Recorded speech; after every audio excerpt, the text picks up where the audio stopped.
আমরা মানুষ বড়ই অদ্ভুত, তাই না?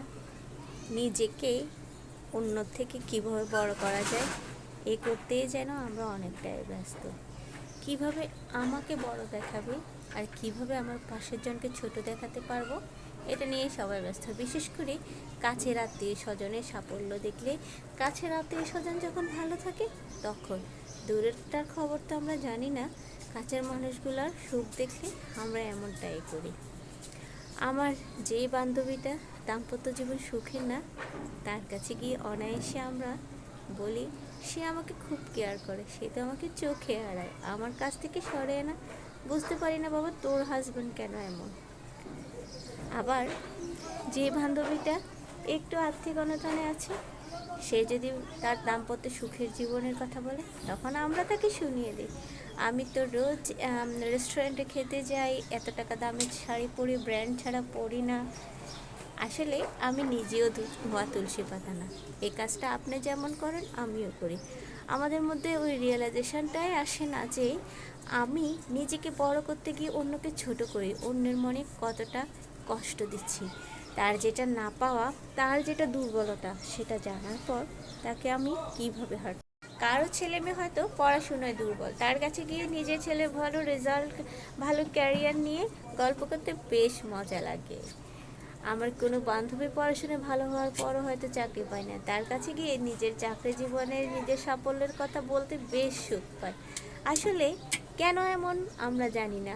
আমি নিজেও হয়তো অন্যজনের এমন কথা খুব কষ্ট পেয়েছি, এরপরও সেম কাজটা আমিও করি। আমাদের মধ্যে এই রিয়েলাইজেশনটা কখনো আসে না। ওই মানুষের জানে তা নিয়ে কেন তাকে আমি ছোট করে কথা বলবো। সবার কি সব থাকতে হবে, নাকি এক জীবনে সব মানুষ সব পায়? তা কি কখনো হয়? কখনো হয় না। এই সমাজের হয়তোবা এমনই বিহেভিয়ার, এটাই হয়তোবা স্বাভাবিক। কিন্তু ভেবে দেখেছেন কখনো আপনার সামান্য উচ্ছ্বাস, আপনার সাফল্য কেন অন্যের বিরক্তির কারণ হবে? বলেন তো। আমরা তো এমন অতিথিপরায়ণ মানুষ যে নিজেরা ছোটো মাছ, সবজি, ডাল ভাত খেয়ে মেহমান আসলে 20 রকমের তরকারি করি। নিজেরা হয়তো কোনো দিনও একটা ফল কিনে খাই না, কিন্তু মেহমান আসলে 6 রকমের ফল তার সামনে রাখি। কেন জানেন? তাকে দেখাতে হবে।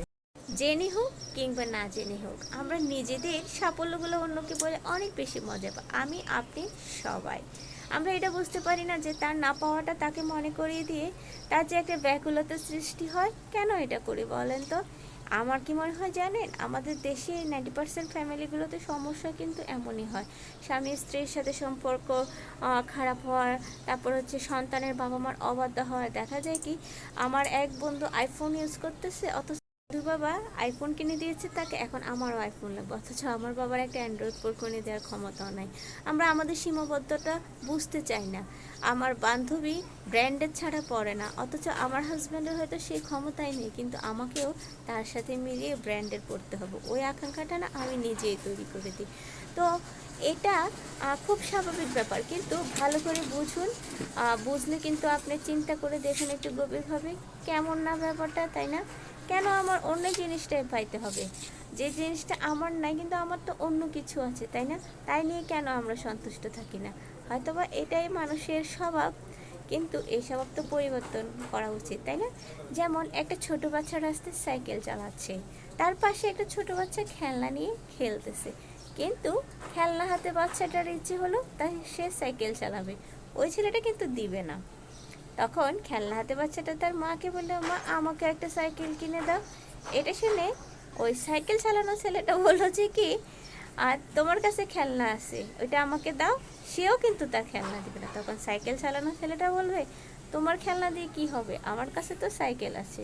হ্যাঁ, এই যে ছোটবেলা থেকে না আমরা এই জিনিসগুলো, আমার কি আছে আমি তাতে অন্যজনকে হেয় করব, আমি নিজেকে যেভাবে হোক বড় প্রমাণ করতে হবে, নিজের শ্রেষ্ঠত্ব সব জায়গায় বড় করতেই হবে, ঠিক? আমি বলছি না এটা শুধু অন্যজনের স্বভাব, এই স্বভাবটা আমারও আছে, এই স্বভাবটা আপনারও আছে, কিন্তু এই স্বভাবটা পরিবর্তন করা উচিত।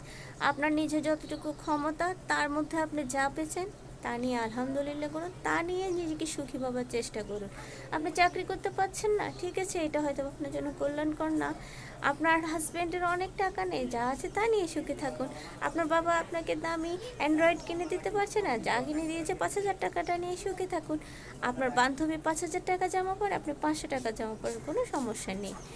এটা যদি আমরা মেনে নিতে পারি, জীবনটা আসলে সুন্দর হতো, তাই না? আসলে নিজেকে শ্রেষ্ঠত্ব প্রমাণ করার মধ্যে কোনো বীরত্ব নেই, কিন্তু নিজেকে অন্যের সাথে মিশিয়ে ভালোভাবে রাখার মধ্যে বীরত্ব আছে, তাই না? সবাই ভালো থাকে, আশা করছি আজকের ভিডিওটা ভালো লেগেছে। যদি ভালো লেগে থাকে আমার পেজটা ফলো করবেন, ইউটিউব থেকে দেখলে আমাকে সাবস্ক্রাইব করবেন, আমার পাশেই থাকবে।